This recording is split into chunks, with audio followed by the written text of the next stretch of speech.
Dalam pelaksanaan tugas dan fungsinya, Direktorat Jenderal Pajak membutuhkan sumber daya manusia yang memiliki kompetensi yang tinggi terhadap bidang yang dikelolanya, sehingga dapat menerjemahkan undang-undang perpajakan dan melaksanakannya dengan integritas yang tinggi. Terlebih, para pegawai pajak juga harus mampu berdampingan dengan kemajuan teknologi untuk menunjang misi institusi, yakni mengamankan target penerimaan negara dari sektor pajak.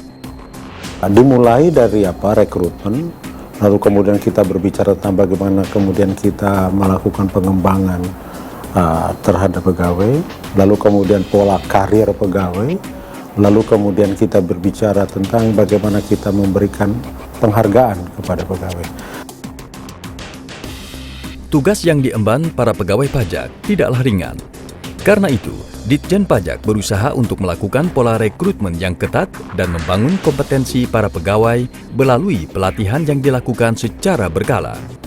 Saluran untuk melakukan beragam pelatihan yang sesuai dengan kebutuhan dilakukan Pusat Pendidikan dan Pelatihan Pajak atau Pusdiklat Pajak yang berada di bawah naungan Kementerian Keuangan Republik Indonesia. Selain program-program yang berupa kediklatan, kita juga mengadakan program-program short seperti seminar, seperti kemudian mengundang narasumber ahli berdiskusi. Nah, ke depan saya mengharapkan kami di Pusdiklat Pajak bisa melakukan harmonisasi yang lebih intens dengan teman-teman di Direktorat PKP dan Direktorat Kisda, juga teman-teman di pemeriksaan dan penagihan untuk teman-teman pemeriksa, agar kita bisa menyediakan program-program pengembangan kapasitas yang sifatnya lebih tematik, lebih strategis, dan berdaya produk yang lebih tinggi.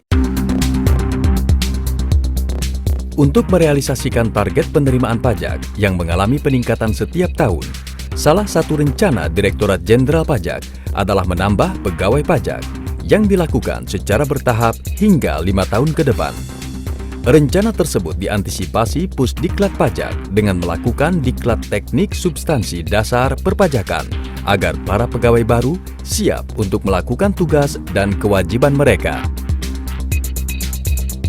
Perlu kita merekrut tambahan pegawai khususnya di profesi akun representatif dan auditor, karena ke depan strategi yang akan dilakukan oleh DJP adalah untuk meningkatkan pengawasan kepatuhan perpajakan di masyarakat.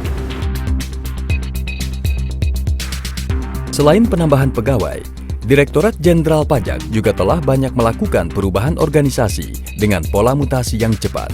Hal tersebut sudah diantisipasi jajaran Pusdiklat Pajak agar pegawai pajak dapat menyesuaikan diri dengan pola mutasi tersebut agar tetap profesional, memiliki integritas dan kompetensi yang tinggi dalam melaksanakan tugas dan tanggung jawab yang baru.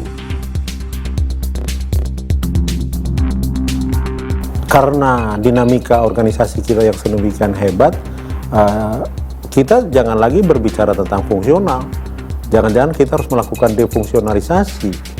Artinya bahwa nanti akan representatif, lalu kemudian penelaah keberatan, pemeriksa, lalu kemudian tax belief atau jurusita, itu interchangeably satu sama lain dalam upaya bagaimana kita memperoleh pegawai-pegawai Direktorat Jenderal Pajak yang memiliki kompetensi yang tinggi.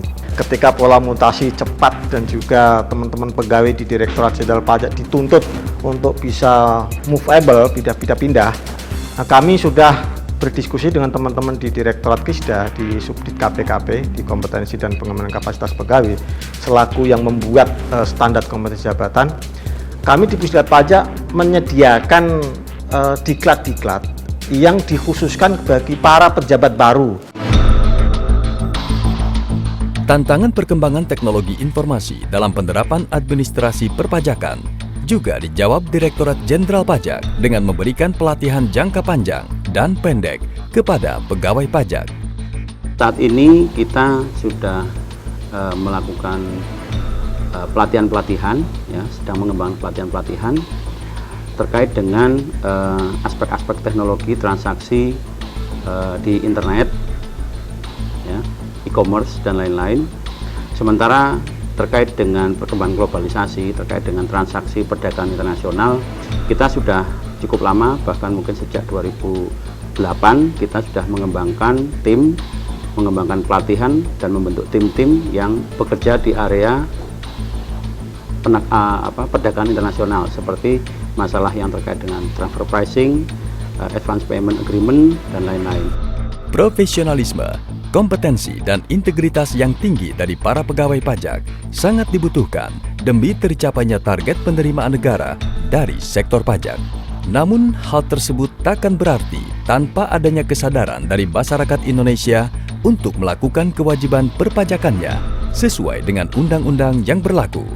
Sebab, sejatinya, pajak yang dibayarkan masyarakat dipergunakan demi mewujudkan pembangunan dan peningkatan kesejahteraan masyarakat Indonesia. Amanah konstitusi kita itu betul-betul memberikan amanah kepada seluruh rakyat Indonesia untuk membayar pajak.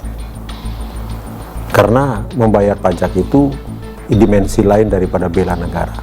Istilah saya adalah pajak adalah non-military defense. Oleh karena itu, maka kemudian menjadi satu kewajiban bagi kita semua untuk membayar pajak dengan benar. Jadi pada dasarnya adalah kalau kita membayar pajak dan kemudian diserahkan ke negara, maka negara akan memberikan kemakmuran untuk kita juga.